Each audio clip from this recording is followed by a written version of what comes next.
First ever EU UK summit అనేది జరిగింది. దాంట్లో భాగంగా ఒక 6 ఇంపార్టెంట్ డీల్స్ కూడా కుదిరాయి. అసలు యూకే ఒకప్పుడు యూరోపియన్ యూనియన్లో భాగంగానే ఉండేది. కానీ నేషనలిజం అనే కాన్సెప్ట్ తోటి బ్రీ ఎగ్జిట్ అనే నినాదంతో 2016లో రిఫరెండం పెట్టగా బ్రిటిషర్స్ అంతా కూడా దానికే ఫేవర్గా ఓట్ చేశారు. దాంతో బ్రిటన్ అనేది 2020 జనవరి 31న అఫీషియల్గా యూరోపియన్ యూనియన్ నుంచి వైదొలగాల్సి వచ్చింది. అయితే ఆ తర్వాత అంటే 2020 నుంచి ఇప్పుడు 2025 వరకు కూడా ఈ 5 ఏళ్లలో చాలా ఎకనామికల్ సోషో పొలిటికల్ కండిషన్స్ అనేవి మారుతూ వచ్చాయి.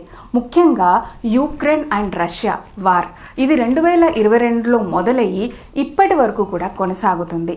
అలాగే ట్రంప్ రెండోసారి యుఎస్ ప్రెసిడెంట్గా ఎన్నుకోబడిన తర్వాత టారిఫ్స్ పేరుతోటి ఒక రకంగా వరల్డ్ వైడ్గానే ఎకనామిక్ వోలటాలిటీని తీసుకొచ్చారు. దీంతో ఈ సందర్భంలో యూకే అండ్ యూరోపియన్ యూనియన్ రెండు కూడా మళ్ళీ సమ్మిట్ని ఏర్పాటు చేసుకొని కొన్ని ఇంపార్టెంట్ డీల్స్ని ట్రేడ్ అండ్ డిఫెన్స్ అండ్ సెక్యూరిటీకి సంబంధించినవి తీసుకొచ్చారు. సో దాంట్లో ముఖ్యంగా ఫస్ట్ ఫిషింగ్ అగ్రిమెంట్ ప్రకారంగా యూకే వాటర్స్కి యూరోపియన్ యూనియన్కి 12 ఏళ్ల వరకు ఫ్రీగా యాక్సెస్ ఇస్తున్నారనమాట. అంటే 2038 వరకు వాళ్ళకి ఫ్రీ యాక్సెస్ ఉంటుంది.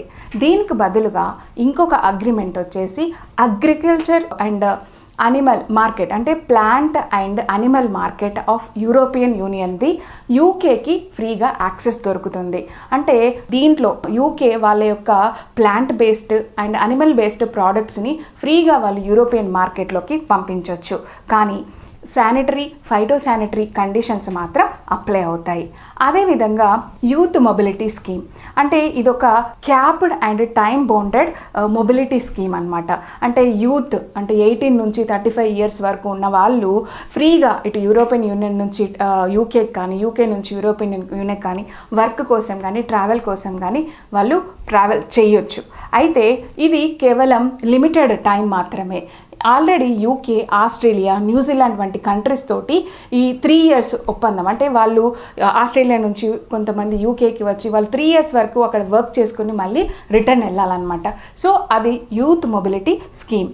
అలాగే కార్బన్ ట్యాక్స్ ఒకసారి 2016లో యూకే యూరోపియన్ యూనియన్ నుంచి వైదొలిగిన తర్వాత వాళ్ళకంటూ సొంతగా కార్బన్ ట్యాక్స్ని ఏర్పరచుకున్నారు.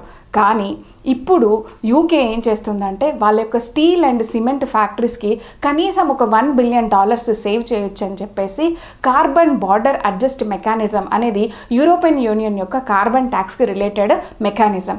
సో దానికి లింకప్ అవుతుంది. దీంతో వాళ్ళ యొక్క స్టీల్ అండ్ సిమెంట్ కంపెనీస్కి కాస్త మనీ అనేది సేవ్ అవుతుంది అన్నమాట.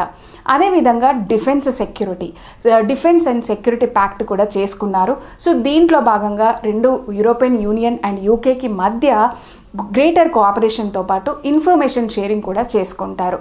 ఇంకా యూకే ఫర్మ్స్కి ఎస్పెషల్లీ డిఫెన్స్ ఫర్మ్స్కి సేఫ్ ఫండ్ అంటే సేఫ్టీ యాక్షన్ ఫర్ యూరప్ అని ఒక $200 బిలియన్ ఫండ్కి వాళ్ళకి యాక్సెస్ దొరుకుతుంది త్రూ లోన్స్. అదేవిధంగా అక్కడ బ్రిటిషర్స్కి ఈవెన్ ఎంప్లాయ్మెంట్ ఆపర్చునిటీస్ కూడా దొరుకుతాయన్నమాట. సో ఇవన్నీ కూడా వీళ్ళు మొట్టమొదటిసారిగా ఈ యూకే అండ్ యూరోపియన్ సమ్మిట్ ద్వారా తీసుకున్నటువంటి ఇంపార్టెంట్ డీల్స్.